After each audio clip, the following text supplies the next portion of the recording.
Hello साथियों, मैं पंकज वैष्णव आप सभी का स्वागत करता हूं मिशन ज्ञान के इस चैनल पर। आज हम देखने वाले हैं जनसंख्या के बारे में। क्या क्या बात करेंगे हम जनसंख्या के बारे में कि ये जनगणना क्या होती है, जनगणना करवाता कौन है, कब होती है, इस जनगणना 2011 जो कि लेटेस्ट जनगणना हुई है उसके अलग अलग आंकड़े क्या है, जैसे कि जनसंख्या की दृष्टि से भारत का सबसे बड़ा और सबसे छोटा राज्य कौन सा है, सबसे बड़ा और सबसे छोटा केंद्र शासित प्रदेश कौन सा है, भारत की साक्षरता दर क्या है, भारत का लिंगानुपात क्या है। इसके अलावा हमें देखना है कि ये प्रजनन दर, कुल प्रजनन दर और प्रतिस्थापन दर यानी कि रिप्लेसमेंट रेट क्या होती है, भारत की जनसंख्या वृद्धि के कारण क्या है, उसको रोकने के लिए, उसको टैकल करने के लिए भारत सरकार द्वारा क्या क्या कदम उठाए जा रहे हैं। तो यही सारी बातें जो कि एग्जाम के लिए बहुत उपयोगी रहने वाली है और हम एकदम टू द पॉइंट करने वाले हैं। तो शुरू करते हैं जनसंख्या को समझना। सबसे पहले हम देख लेते हैं कि जनगणना क्या होती है। जनगणना जैसे कि नाम से ही समझ में आ रहा है कि जन की गणना यानी कि लोगों की गणना करना, लोगों की गिनती करना जनगणना के अंतर्गत आता है। लेकिन जनगणना में हम सिर्फ लोगों की गिनती तक ही सीमित नहीं रखते हैं, बल्कि हम आर्थिक और सामाजिक सर्वे भी करने की इसमें कोशिश करते हैं। जनगणना कब होती है? ये हर 10 वर्ष में होती है, हर 10 साल में होती है। करवाता कौन है? भारत सरकार के अंतर्गत आने वाला गृह मंत्रालय, और गृह मंत्रालय के अंतर्गत एक बॉडी है महारजिस्ट्रार एवं जनगणना आयुक्त। ये जनगणना का काम ऑर्गेनाइज करवाता है। तो अभी ये जनगणना आयुक्त कौन है? मृत्युंजय कुमार नारायण। भारत में पहली जनगणना हुई थी 1872 में और उस समय वॉइस रॉय थे लॉर्ड मेयो। चूंकि उस समय ब्रिटिश सरकार का शासन था इसलिए उस समय वॉइस रॉय हुआ करते थे। लॉर्ड मेयो के वॉइस रॉय काल में 1872 में भारत में पहली जनगणना हुई, लेकिन ये नियमित जनगणना नहीं थी, ये संपूर्ण जनगणना नहीं थी। तो संपूर्ण जनगणना और नियमित जनगणना पहली बार भारत में हुई 1881 में, जब भारत के वॉइस रॉय थे लॉर्ड रिपन। अब इस 1881 के हर 10 साल बाद जनगणना होने लगी। 1891 में, 1901 में, ऐसे करते करते हर 10 साल बाद यह जनगणना होने लगी। तो स्वतंत्र भारत की पहली जनगणना की बारी कब आएगी? 1947 में भारत आजाद हुआ तो इसके 4 साल बाद यानी कि 1951 में स्वतंत्र भारत की पहली जनगणना हुई। अगर भारत की जनसंख्या की बात की जाए तो 2011 के आंकड़ों के अनुसार ये 130 करोड़ के आसपास थी और अभी जो लेटेस्ट डेटा आ रहे हैं अलग अलग बॉडीज के अनुसार वो करीब 140 करोड़ आ रहा है। तो भारत की जनसंख्या विश्व की लगभग 17.5% है। पूरे विश्व की जनसंख्या 100%, तो उसमें भारत की जनसंख्या का योगदान है 17.5। और यह चीज तो आपको मालूम होगी ही कि पूरे विश्व के क्षेत्रफल का, पूरे विश्व का क्षेत्रफल 100% है, तो भारत का क्षेत्रफल इसमें कितना हिस्सा रखता है? 2.4%, या अराउंड में कहा जाए तो 2.5%। लैंड है हमारे पास पूरे विश्व का 2.5%, 2.4%, और पॉपुलेशन है हमारे पास 17.5%। एक और फैक्ट आप देख लीजिए, याद कर लीजिए कि विश्व जनसंख्या दिवस मनाया जाता है 11 जुलाई को। अब हम बात करते हैं अपने लेटेस्ट जनगणना यानी कि जनगणना 2011 की। हालांकि 2021 में जनगणना होनी थी क्योंकि हर 10 साल बाद जनगणना होती है, लेकिन कोविड-19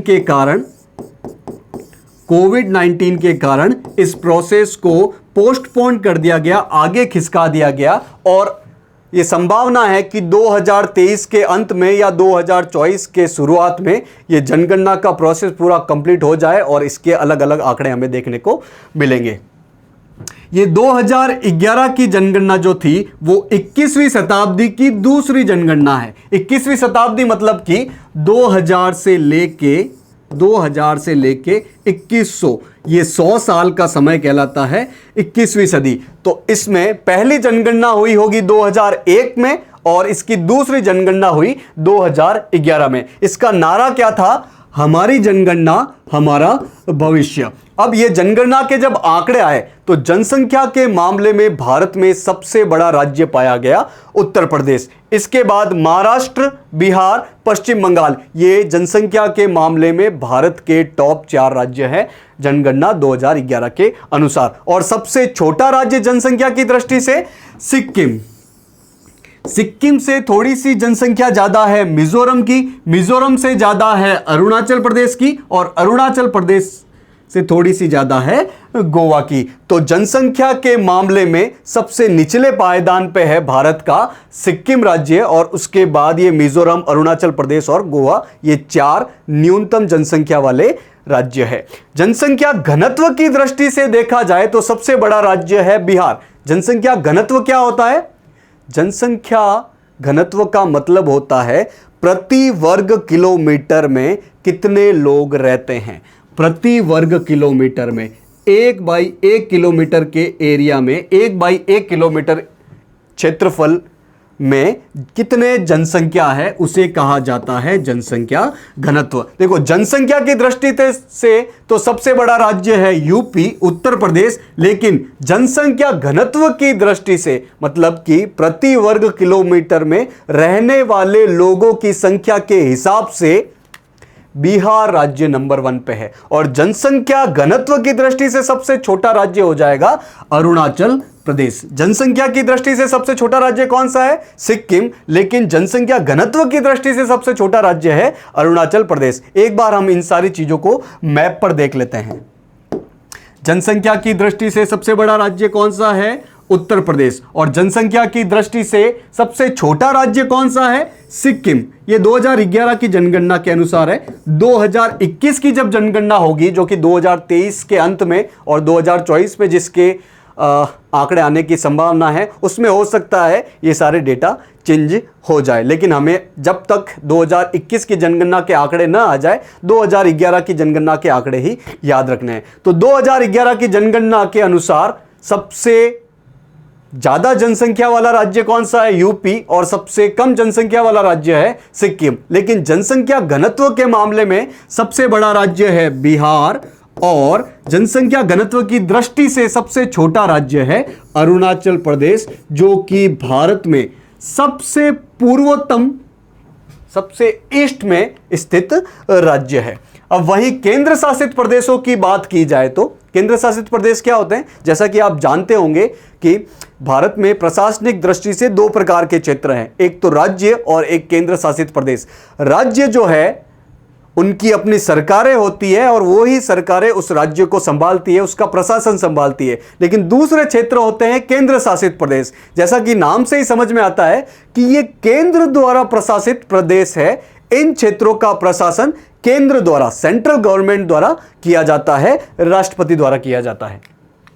तो केंद्र शासित प्रदेशों की बात की जाए तो जनसंख्या की दृष्टि से सबसे बड़ा केंद्र शासित प्रदेश है दिल्ली, जो कि भारत की राजधानी है। और जनसंख्या की दृष्टि से सबसे छोटा केंद्र शासित प्रदेश है लक्षद्वीप, जो कि अरब सागर में स्थित एक द्वीप समूह है। वहीं जनसंख्या घनत्व की बात की जाए तो ये तो जनसंख्या की बात थी, अब बात करेंगे जनसंख्या घनत्व। तो जनसंख्या घनत्व की दृष्टि से सबसे बड़ा केंद्र शासित प्रदेश है वो ही दिल्ली। दिल्ली जो है वो जनसंख्या की दृष्टि से और जनसंख्या घनत्व की दृष्टि से, दोनों ही दृष्टि से सबसे बड़ा केंद्र शासित प्रदेश है। लेकिन जनसंख्या घनत्व की दृष्टि से सबसे छोटा केंद्र शासित प्रदेश लक्षद्वीप नहीं है, बल्कि अंडमान निकोबार है। अंडमान निकोबार बंगाल की खाड़ी में स्थित है और लक्षद्वीप इधर अरब सागर में स्थित है, दोनों ही द्वीप समूह है।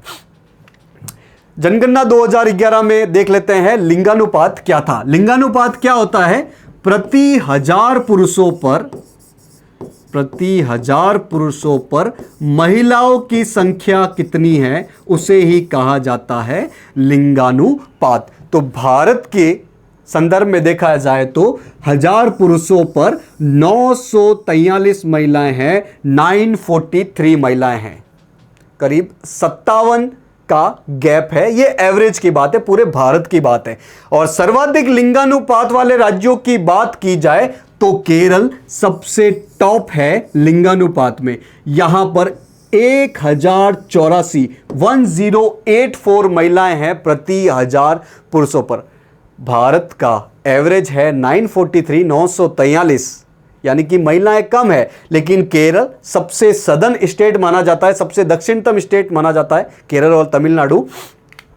तो इसका लिंगानुपात 1084 है, मतलब यहां पर महिलाएं ज्यादा है। केरल के बाद नंबर आता है तमिलनाडु का, तमिलनाडु के बाद आंध्र प्रदेश और फिर आता है छत्तीसगढ़।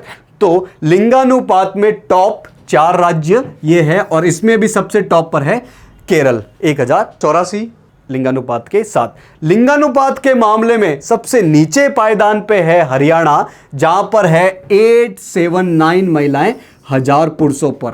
879 महिलाएं हैं 1000 पुरुषों पर, भारत के एवरेज से भी बहुत ज्यादा कम है। हरियाणा से थोड़ी सी ज्यादा लिंगानुपात है जम्मू कश्मीर की, जम्मू कश्मीर के बाद थोड़ी सी ज्यादा लिंगानुपात है सिक्किम की, और सिक्किम से थोड़ी सी ज्यादा लिंगानुपात है पंजाब की। तो लिंगानुपात के मामले में सबसे नीचे पायदान वाले ये 4 राज्य है। हरियाणा सबसे नीचे, उससे ऊपर जम्मू कश्मीर, उससे ऊपर सिक्किम और उससे ऊपर है पंजाब। अब देखते हैं साक्षरता दर।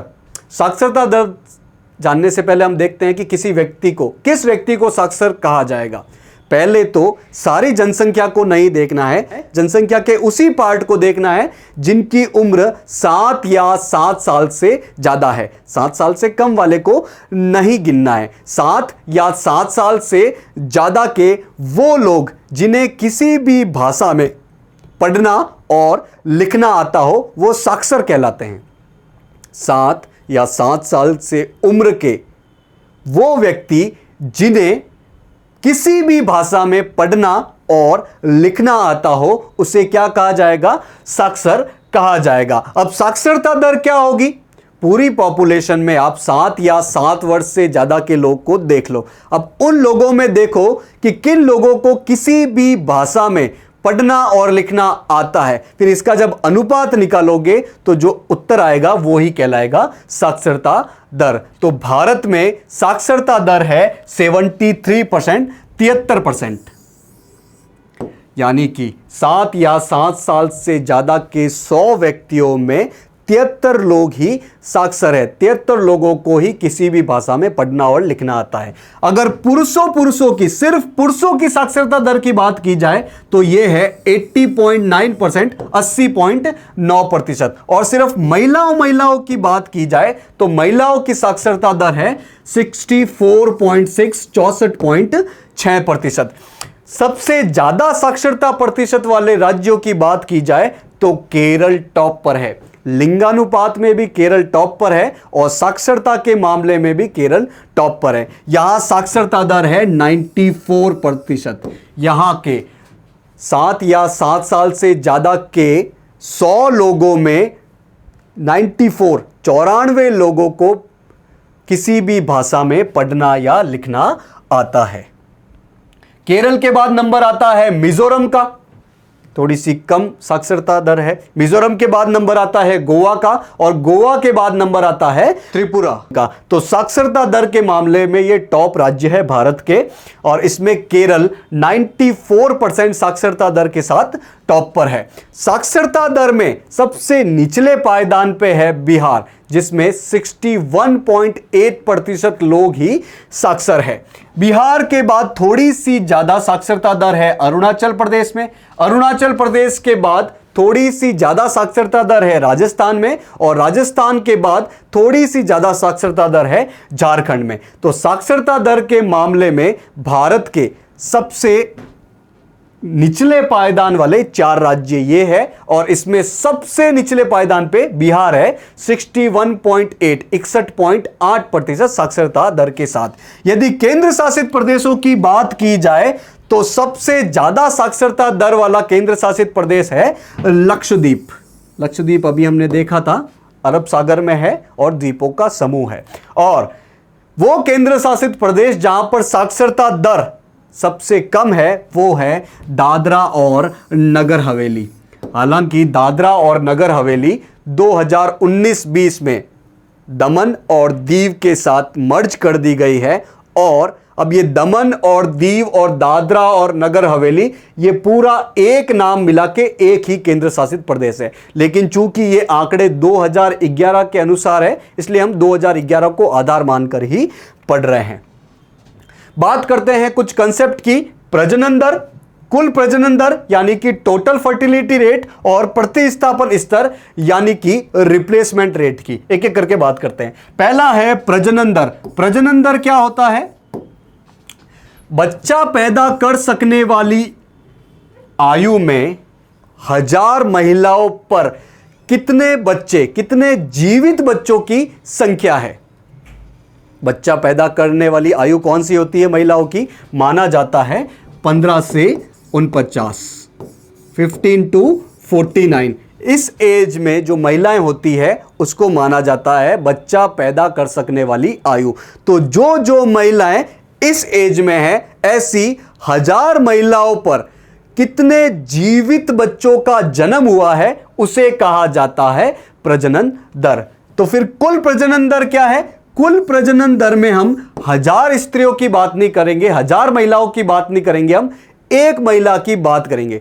एक महिला अपने पूरे जीवन काल में कितने बच्चा पैदा करती है या उसके कितने बच्चे पैदा होने की संभावना रहती है उसे कहा जाता है कुल प्रजनन दर, टोटल फर्टिलिटी रेट, और इसे शॉर्ट में कहा जाता है TFR। ये TFR जब 2.1 हो जाए, ये टोटल फर्टिलिटी रेट 2.1 हो जाए तो उसे कहा जाता है प्रतिस्थापन स्तर, या इसे कहा जाता है रिप्लेसमेंट रेट। रिप्लेसमेंट रेट यानी कि एक महिला अपने पूरे जीवन काल में यदि 2.1 बच्चे पैदा करे तो उसे कहा जाता है प्रतिस्थापन स्तर। अब कोई महिला 2.1 बच्चे कैसे पैदा करेगी? या तो 2 कर सकती है, 2 कर सकती है, या 3 कर सकती है। ये 0.1 इसलिए रखा गया है कि कभी कभी ऐसा होता है कि नवजात शिशुओं की मौत हो जाती है, तो उसको बैलेंस करने के लिए ये 0.1 का आंकड़ा रखा गया है। इस प्रतिस्थापन स्तर का यह मतलब होता है कि कोई भी एक पीढ़ी उतने ही बच्चे पैदा करे जितने वो अपने आप को प्रतिस्थापन कर सके। यानी कि एक कपल है, एक पति पत्नी है, वो 2 जने हैं, तो वो कितने बच्चे पैदा करे? 2 बच्चे ही पैदा करे। जब वो 2 बच्चे ही पैदा करेंगे तो जब ये पीढ़ी प्रतिस्थापित हो जाएगी, ये पीढ़ी जब खत्म हो जाएगी तब इनके पीछे ये 2 बच्चों को ही छोड़ के जाएगी, अपने बराबर, एक कपल के बराबर ही 2 बच्चे छोड़ के जाएगी। इसे कहा जाता है प्रतिस्थापन स्तर। एक पीढ़ी अपने आप को प्रतिस्थापन करने के लिए कितने बच्चे पैदा करे उसे कहा जाता है प्रतिस्थापन स्तर, और जो कि है 2.1।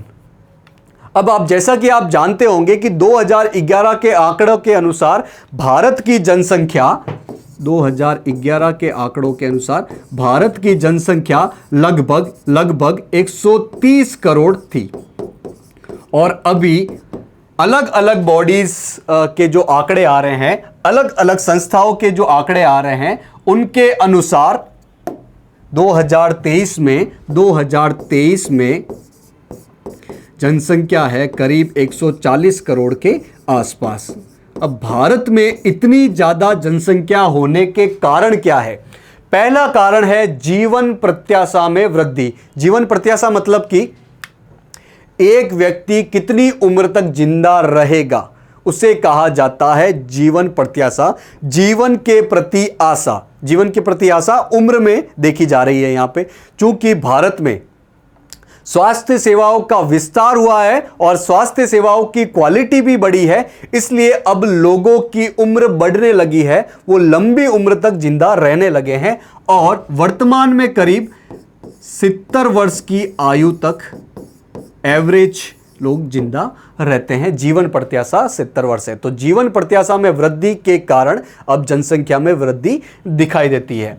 दूसरा है परिवार नियोजन की कमी। परिवार नियोजन की कमी मतलब कि फैमिली प्लानिंग। फैमिली प्लानिंग मतलब कि लोग ये सोचे कि हम कितने बच्चे पैदा करेंगे, कब कब पैदा करेंगे। तो इस प्रकार भारत में चूंकि शिक्षा की कमी है, अशिक्षा है, इसलिए परिवार नियोजन की कमी भी है। साथ ही अशिक्षा के कारण और रूढ़िवादिता के कारण बाल विवाह भी ज्यादा हो रहे हैं, तो लोग जल्दी उम्र में बच्चे पैदा कर रहे हैं, उससे भी जनसंख्या वृद्धि बहुत ज्यादा होती है। इसके अलावा गरीबी, अवैध प्रवासी, बाहरी क्षेत्रों से, आसपास पड़ोसी क्षेत्रों से भारत में अवैध रूप से बाहर के लोग आते हैं और यहीं बस जाते हैं, तो भारत की जनसंख्या इतनी ज़्यादा दिखाई देने का एक कारण ये भी है।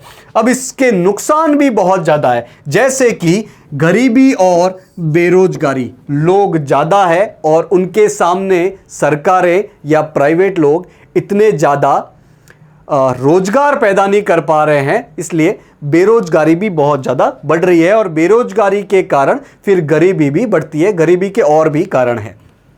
इसके अलावा खाद्य समस्या आ जाएगी। भूमि की एक क्षमता है कि वो उतना ही पैदा कर सकेगी, और नहीं तो अगर उसे केमिकल डाल डाल के हम पैदा करेंगे तो क्या होगा कि कुछ समय बाद उसकी उपजाऊपन कम होने लगेगी, वो एक नॉर्मल से भी कम मात्रा में खाद्य उत्पादित कर पाएगी। तो चूंकि लोग ज़्यादा हैं सामने और खाद्य जो पैदा करने की भूमि की क्षमता है वो उतनी ही है, तो ये खाद्य समस्याएं पैदा होती है और इसके कारण कीमतों में भी वृद्धि होती है। जब कोई चीज़ कम हो और उसको मांगने वाले ज़्यादा हो तो इसकी कीमतों में वृद्धि हो जाएगी। साथ ही यदि खाद्य मिल भी जाए, खाने की चीज़ें मिल भी जाएं, लेकिन उसमें पौष्टिकता की कमी पाई जाएगी, क्योंकि हम केमिकल से, फर्टिलाइजर से खाद्य उत्पादन कर रहे हैं। तो ये कुपोषण की प्रॉब्लम भी इस जनसंख्या वृद्धि के कारण हुई एक बहुत बड़ी समस्या है। और इस जनसंख्या वृद्धि से निपटने के लिए भारत सरकार द्वारा या सरकारों द्वारा क्या क्या कदम उठाए जा रहे हैं वो देखते हैं। सबसे पहला और सबसे इंपॉर्टेंट कदम है परिवार नियोजन कार्यक्रम, यानी कि फैमिली प्लानिंग के लिए क्या क्या प्रोग्राम चलाए जा रहे हैं। जैसे कि अलग अलग सुविधाएं प्रोवाइड की जा रही है। पुरुषों की, महिलाओं की नसबंदी के लिए उनको मोटिवेट किया जा रहा है, उनकी नसबंदी अच्छे से हो जाए, इसके लिए अच्छी स्वास्थ्य सुविधाएं प्रोवाइड करवाई जा रही है। आसानी से कॉन्ट्रासेप्टिव पिल्स और कॉन्ट्रासेप्टिव इंजेक्शन भी प्रोवाइड करवाए जा रहे हैं। कॉन्ट्रासेप्टिव पिल्स और इंजेक्शन क्या होते हैं? बच्चों में अंतर रखने के लिए ये एक प्रकार की मेडिकल सुविधाएं हैं। तो ये परिवार नियोजन कार्यक्रम चला रहे हैं, साथ ही इनके लिए जन जागरूकता के भी बहुत कार्यक्रम चलाए जा रहे हैं। इसके लिए कुशल कर्मियों, कुशल डॉक्टर्स की बढ़ोतरी भी की जा रही है ट्रेनिंग के माध्यम से। गर्भ निरोधक दवाइयां, ये कॉन्ट्रासेप्टिव पिल्स और कॉन्ट्रासेप्टिव इंजेक्शन आराम से मिल सके, इसके लिए लोगों तक बेहतर पहुंच भी बढ़ाई जा रही है कि लोगों को यह आसानी से अपने आसपास क्षेत्र में मिल जाए। साथ ही जो निजी और गैर सरकारी संगठन है वो सरकार के साथ मिलकर परिवार नियोजन के लिए काम कर सके, इसके लिए भी बढ़ावा दिया जा रहा है। इसके अलावा 2000 में भारत सरकार एक नीति लाई थी जनसंख्या पे कंट्रोल करने के लिए और स्वस्थ जनसंख्या को बढ़ावा देने के लिए, जिसका नाम था राष्ट्रीय जनसंख्या नीति। इसके प्रमुख उद्देश्य क्या है? एक तो प्रजनन के समय मात्र स्वास्थ्य अच्छा हो, माताएं स्वस्थ रह सके प्रजनन के समय, साथ ही जो शिशु हो रहा है उसकी भी स्वास्थ्य की अच्छे से देखभाल हो, इसके लिए स्वास्थ्य सुविधाएं अच्छे से मुहैया कराना, क्वालिटी स्वास्थ्य सुविधाएं मुहैया कराना। इसके अलावा जो गर्भ निरोधक ये दवाइयां हैं, ये इंजेक्शन है, इसको अच्छे से लोगों तक उपलब्ध हो सके ताकि लोग परिवार नियोजन कर सके और जनसंख्या पे कंट्रोल पा सके, इसके लिए भी बेहतर सुविधाएं उपलब्ध करवाना। अब ये सारा प्रोग्राम सही हो रहा है कि नहीं हो रहा है? परिवार कितना स्वस्थ है? परिवार नियोजन की क्वालिटी क्या है? लोग इस पे कितना ध्यान दे रहे हैं? इसके लिए भारत सरकार का स्वास्थ्य और परिवार कल्याण मंत्रालय के अंतर्गत एक सर्वे किया जाता है, एक सर्वेक्षण किया जाता है जिसका नाम है national family health survey. Hindi में इसे कहा जाता है राष्ट्रीय परिवार स्वास्थ्य सर्वेक्षण। ये हर साल नहीं होता है, ये पहली बार हुआ था 1993 में, 1992 से 1993 के बीच, और नवीनतम हुआ है यानी कि 5वां NFHS national family health survey हुआ है 2019-20 में। तो ये रेगुलर टाइम पे, रेगुलर इंटरवल पे नहीं होता है, बल्कि ये इस तरह से जब सरकारों के प्रोग्राम चलते हैं तब ये नेशनल फैमिली हेल्थ सर्वे करवाया जाता है। इसका उद्देश्य क्या है? एक तो जैसे कि नाम से ही समझ में आ रहा है कि ये राष्ट्रीय स्तर पे होता है, पूरे भारत के स्तर पे होता है, अलग अलग राज्य, अलग केंद्र शासित प्रदेश, सभी के लिए ये परिवार का स्वास्थ्य सर्वेक्षण किया जाता है। इसमें देखा जाता है कि शिशु और बाल मृत्यु दर कितनी है, मातृ और शिशु स्वास्थ्य कैसा है, प्रजनन स्वास्थ्य कैसा है, पोषण कैसा है, और परिवार नियोजन के लिए ये जो स्वास्थ्य सुविधाएं चल रही है उसकी क्वालिटी कैसी है। तो ये थी बात अपनी NFHS की। तो आज की क्लास में हमने जाना जनसंख्या के बारे में वो सारी बेसिक बातें जो कि आपके एग्जाम के लिए बहुत महत्वपूर्ण होने वाली है। तो आशा है कि आज की क्लास आपको समझ में आई होगी। मिशन ज्ञान के इस चैनल से जुड़ने के लिए बहुत बहुत धन्यवाद।